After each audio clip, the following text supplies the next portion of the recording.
Problem number 34. We have surfaces z is equal to 16 and z is equal to 41 minus x squared minus y squared.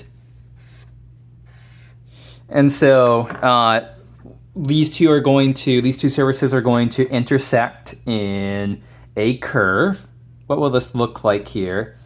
So 41 minus x squared minus y squared is equal to z. That's a downward opening paraboloid.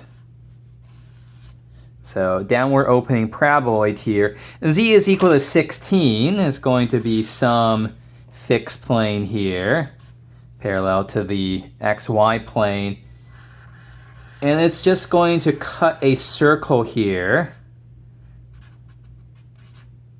It's just going to cut a circle here out of the paraboloid. In order to see this, perhaps, let's set, to find the intersection of these two surfaces, let's set these two equal to each other. So that would give us 16 is equal to 41 minus x squared minus y squared.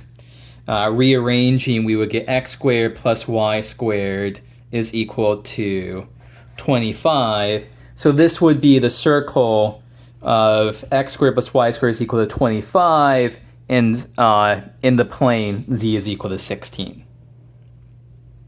How do we parameterize this? So first off, we want to be looking down upon this from the positive x-axis, so it will be the usual parameterization. So r of t, how do we parameterize this circle here? X squared plus y squared is equal to 25.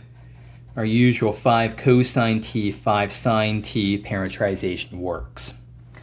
Now the catch here might be, we might be tempted to close this up and say r of t is 5 cosine t, 5 sine t.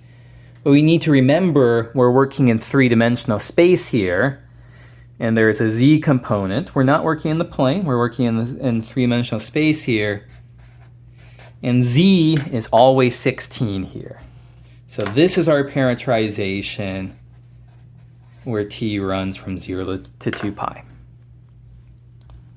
Okay, so we have r of t.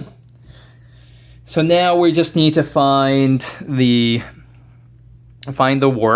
circulation of f here along c. How do we do this? Okay, so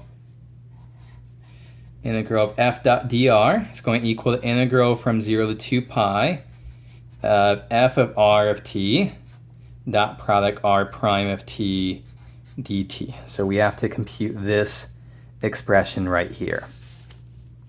So let's see here, f of r of t is going to be negative 10 times y. Y is 5 sine t. Then 5 times 5 cosine t. And then 0. We also need r prime of t. We need a derivative of our parameterization. So that's going to be negative 5 sine t, 5 cosine t, and 0.